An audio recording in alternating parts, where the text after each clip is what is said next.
C'est Dave Bamba, jeune entrepreneur. Vous savez, quand on était encore tout jeune, on nous disait comme ça, la foi peut dépasser des montagnes. Et à vrai dire, on n'y croyait pas vraiment. C'est que c'est pas mon cas à moi seul. Beaucoup de personnes n'y croient pas. Et c'est bien normal. Parce que, vraiment, un gars qui travaille puis vient vous dire, croyez simplement et vous allez déplacer une montagne. Ça va pas, hein? C'est super bien, les gars. Voilà. Et donc, aujourd'hui, je vais vous faire ces 10 là, les mêmes 10 là. Vous savez, quand vous voulez quelque chose, il ne s'agit pas, il ne suffit pas simplement de prier, mais de crier je veux pour avoir cette chose-là. Faut y croire, faut y mettre de la conviction. Faut que ta foi soit mise à l'épreuve. Faut que tu démontres que c'est vraiment la chose que tu veux. Voilà. Et donc, c'est l'histoire d'une femme qui a construit sa maison, ou du moins qui a acheté une maison. Et il se trouve que juste derrière sa fenêtre se trouvait une montagne, une très grande montagne. Et la femme n'arrivait pas à voir de l'autre côté de la montagne, vu l'immensité de la montagne.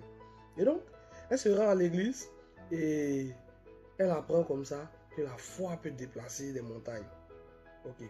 Elle va voir son pasteur après le culte et lui demande, pasteur, vous m'avez dit que la foi peut déplacer des montagnes, mais qu'est-ce que je dois faire concrètement pour déplacer une montagne avec ma foi? Il lui a dit, croyez que vous pourrez déplacer la montagne et je suis sûr que vous la déplacerez.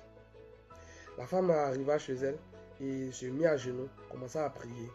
Ben Jésus, ben Dieu, je veux déplacer cette montagne, regardez mon problème, je n'arrive pas à voir de l'autre côté, déplacer cette montagne. Elle a fait une prière correctement. Mais la femme, elle ne faisait pas simplement que la prière. Elle croyait en la prière qu'elle faisait parce que son pasteur lui avait confirmé qu'elle pouvait déplacer la montagne. Ok? Et donc la femme a prié. Elle a prié chaque jour. Quand elle se réveille, pendant qu'elle prie pour ses enfants, elle prie pour déplacer la montagne. À midi, avant de manger un peu de tout ça, elle priait pour déplacer la montagne.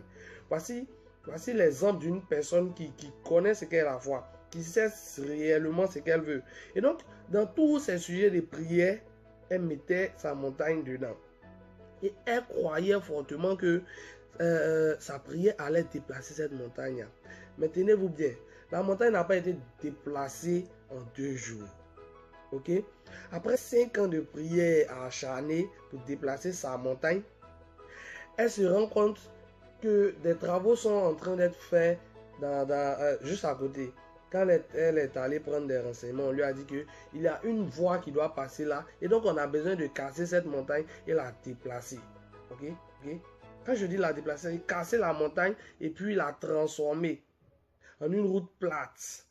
Vous voyez? Et donc, quelle a été sa joie quand elle se rappelait que son pasteur lui disait, mettez-y de la conviction, croyez fermement que vous pourrez déplacer la montagne.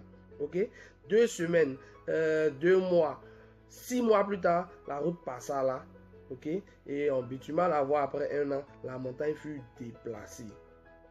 Vous voyez, la foi peut tout faire. Quand vous voulez quelque chose, il ne s'agit pas de souhaiter. Bon, moi je veux être riche. Je veux avoir une maison. Il ne s'agit pas de vouloir. Il ne suffit pas de dire je veux. Le doute noircit les pensées.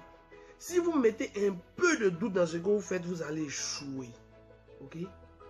Croyez en vous. Croyez en vous. Vous êtes un Dieu. Vous n'avez même pas encore utilisé 10% de votre intelligence. Donc, misez en votre intelligence. Misez en votre capacité à avoir tout ce que vous voulez. Vous allez voir que tout va vous revenir. On appelle ça la loi d'attraction.